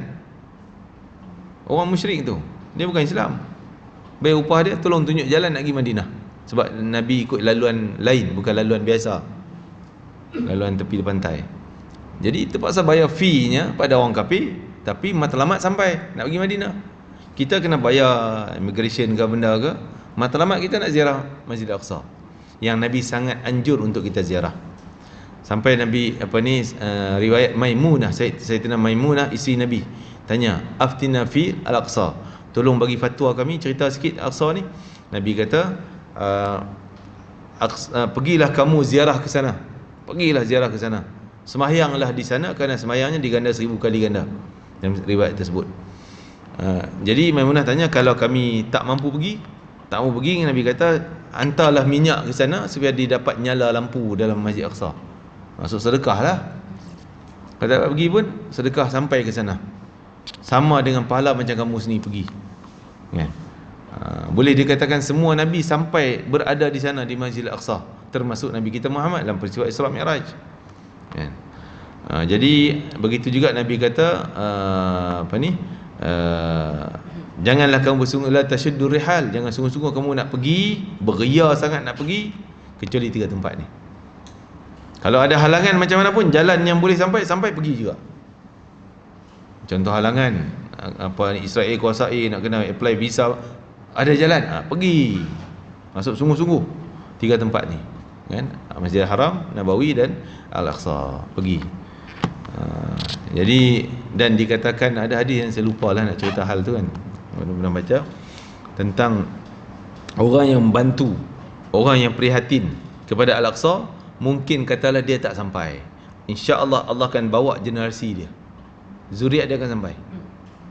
Kerana dia ada niat, mak bapak ada dulu, nenek moyang ke ada niat suci sumbangan kepada Al-Aqsa, Allah akan tarik zuriat dia, mungkin cucunya, cicitnya ke bawah sampai situ, kan? Akan sampai. Jadi kita kena ada prihatinnya kepada Al-Aqsa. Walaupun kita tahu Al-Aqsa ni sekarang dikawal dah oleh orang Yahudi. Memang nak masuk pun kena lalu dia. Kalau polis dia tutup pintu, kita tak boleh masuk. Dia tutup pintu, kita dalam tak boleh keluar. Dia yang kawal Masjid Al-Aqsa. Tapi tak apa, itu memang tanda akhir zaman sekarang ni, yang mana Yahudi akan kuasai Masjid Al-Aqsa. Bukan sekadar itu, semua tanda kiamat sebelum datangnya Imam Mahdi, antaranya adalah sekitar Aqsa tu pembangunan cantik. Kalau kita pergi Tel Aviv kan, canggih kan, kecanggihannya cantik, susunan bangunan dan sebagainya. Dah. Dan dia menguasai Aqsa, sehingga orang Islam nak buat apa pun kena minta izin dulu. Seolah orang Palestin sini kena minta permit nak masuk sembahyang. Tak ada izin, tak boleh. Daripada siapa dia? Daripada kerajaan Zionis. Itu tanda sekarang ni. Sebab tu tanda makin dekat dengan Imam Mahdi. Imam Mahdi je yang berjaya rampas semula Aqsa tu. Tentera dunia sekarang tak akan berjaya kalau bukan Imam Mahdi. Naik Imam Mahdi nanti, dia yang berjaya rampas. Lepas tu dia tak boleh halau Yahudi lagi. Yahudi bebas, cuma Aqsa dia kuasai. Tanah Aqsa tu luas, tanah Aqsa bukan satu masjid ni kan, kat 10 tahun lagi, luas. Jadi sampailah Nabi Isa datang, barulah dia bunuh Yahudi semua, bunuh Dajjal, kuasai Palestin. Itu cerita panjang lah kan. Tapi nampak tanda sekarang ni dah makin dekat. Sebab tu ulama dah pesan-pesan dah, jaga iman, jaga. Kekuatan zaman Imam Mahdi bukan fizikal. Anak muda kuat, angkat 250 kilo, boleh jadi tentera Imam Mahdi. Tak. Itu kekuatan iman walaupun orang tua. Walaupun katalah kita semua ni niat nak jadi tentera Imam Mahdi, sama ada kita hidup zaman tu kita boleh jadi sungguh, ataupun kita mati Allah bayar pahala siap dah, kerana niat kita nak jadi tentera Imam Mahdi. Tapi tengoklah kita punya kelayakan kita. Kelayakannya iman kukuh ke tidak, sungguh tak amal malam, bangun malam macam mana, puasa-puasa macam mana, kan? Ini bulan Rejab kena banyak puasa sikit, supaya jadi latihan keimanan kita semakin mantap dan kukuh. Ni tak, puasa sunat pun jarang buat, tak pernah buat lah. Sembahyang malam pun tak. Berangan nak jadi tentera Imam Mahdi, memang kena reject lah. Awal daftar nama, reject terus. Jangan nak ukur badan kalau tentera kan, ukur badan kan anak kat suruh kan. Kan. Kena ukur tu lah, tinggi lah, apa segala kekuatan-kekuatan ni, baru layak. Ni dah register nama, tengok, alah, sembahyang malam gelap-gelap je tak ada pun. Fail, reject lah. Kan. Sembahyang sunat pun, alah, buat fardu, Assalamualaikum, cabut caw. Doa tak ada, zikir tak ada, salawat tak ada, apa tak ada, sembahyang sunat pun tak ada. Fail lah. kan. Mudah-mudahan, tak tahulah saya ni pun teruk juga kan. Mudah-mudahan Allah layakkanlah keinginan kita kalau hidup akan jadi tentera Imam Mahdi. Masya-Allah, dah siap sedia dah. Sedia dengan iman, bukan dengan latihan tentera. Tak perlu nak main senjata, pedang dan sebagainya. Latihannya adalah keimanan. Wallahu a'lam. InsyaAllah. InsyaAllah bulan ni mungkin sempat lagi kita kuliah. Takut bulan 3 nanti lah kat situ. Saya pun tak tahu lagi tarikh tepat sebab dia orang baru apply nak ambil tarikh awal Mac, tapi tepat tarikh itu dia orang tak beritahu lagi bila. Tiket ni nak ambil tiket umrah. Cuma itulah dah wajib pula penggalak ni kan. Dos penggalak ni. Lepas tu pergi sana, balik kuarantin lagi dah. Ni yang 12 hari akan jadi 20 hari. Jadi itulah. Dah ada ke peserta-peserta ni? Ke ada kekosongan? Ada lagi, siapa yang nak boleh lagi. Ikut insya-Allah awal Mac kita pergi. Dan sebab sekarang ni masih ditetapkan 10 hari satu umrah sahaja. Jadi apa kita buat? Kita lamakan duduk Madinah. 5 hari Madinah, 5 hari Mekah. Kita duduk Madinah lama sikit. Sejarah pun ada yang dah mula dihad-hadkan lah. Tapi sebelum ditutup, Malaysia tutup umrah ni, dia orang kata masih dibenarkan lah pergi Gua Hira, Gunung Uhud, tu masih boleh. Lepas ni kita tak tahulah boleh ke tidak. Kalau boleh saya bawa lah kan. Kalau tak dapat, tak dibenarkan, tak buat macam mana, kita ulang masjidnya lah. Dan insya-Allah di Mekah tu kita akan duduk di Pullman dalam Zamzam Tower tu. Jadi alhamdulillah lah, dekat, senang untuk kita datang ke masjid. Tahunnya berapa? 7,800 untuk bilik berempat. Bilik berdua 8 lebih lah. cuma 10 malam 12 hari. 10 malam 2 hari lagi. Jadi kita ambil visa pelancong. Visa pelancong. InsyaAllah. Dan Mekah, Madinah pergi Mekah kita naik kereta api kan. Tu pilihan lah. Bas pun ada. Sebab bas nak kena bawa beg kan. Bas pergi juga, cuma bas lambat sikit sampai. Masuk sekali dalam vacation lah. Nanti saya tanya, saya boleh masuk sekali kot rasanya. Masuk sekali. Satu jalan je lah daripada Madinah ke Mekah. InsyaAllah. Jadi itulah cuma di sana tu memang kita serah tawakal je lah kan. Sekarang kes sana pun makin meninggi. Kena jaga sungguh lah. Macam mana kita tawakal pada Allah Ta'ala. Dan dia memang ada insurans. Kalau kita kena kuarantin di sana, katalah na'udzubillah positif, kuarantin di sana. Kuarantin di sana mahal. Sehari $100 hotel dia tu. Hotel kuarantin tu. Itu RM400 kita. Tapi ada insurans yang dia tanggung semualah, selesailah, duduk lama pun. Ada insurans yang kita bayar dulu, tu yang penat tu. Bayar dulu baru claim. Claim dapat, cuma nak dahulukan tu nak dikorek mana berapa ribu kan. Dia pula kuarantin 14 hari. Itu baru kuarantin. Makan-makan sendirilah. Makan travel kena sediakan. Dia tak ada. Dia hanya bilik je, fasiliti dengan ubat ni. Yang insurans cover ni Ustaz kata. Tak masuk makan. Hotel. Dengan hotel. Ya. Makan kita, jadi travel, tugas kita sana lah yang bertanggungjawab. Itulah, masya-Allah. Itulah cabaran kita sekarang ya. Siapa yang ada minat, hasrat, lama rindu tak dapat Madinah ni, boleh pergi insya-Allah. Ataupun nak tunggu akan datang lagi, kita tak tahu suasana keadaan macam mana depan tu. Tah tutup terus ke apa, wallahu alam. Ya. Terima kasih kepada semua. Barakallahu fikum. Jazakumullah khairul jazak. Rabbana taqabbal minna innaka antas samiul alim wa tub alaina innaka antat tawwabur rahim. Waqtim lana bil husna wa anta radin 'anna fi khairin wa lutfin wa 'afiyatin bi rahmatika ya arhamar rahimin. Allahumma ati anfusana taqwaha wa zakkiha anta khair man zakkaha anta wali maulaha ya arhamar rahimin. Wa sallallahu alaihi wa sallam Muhammad wa ala alihi wa sahbihi wasallam. Alhamdulillahirabbil alamin. Taqabbalallahu minkum.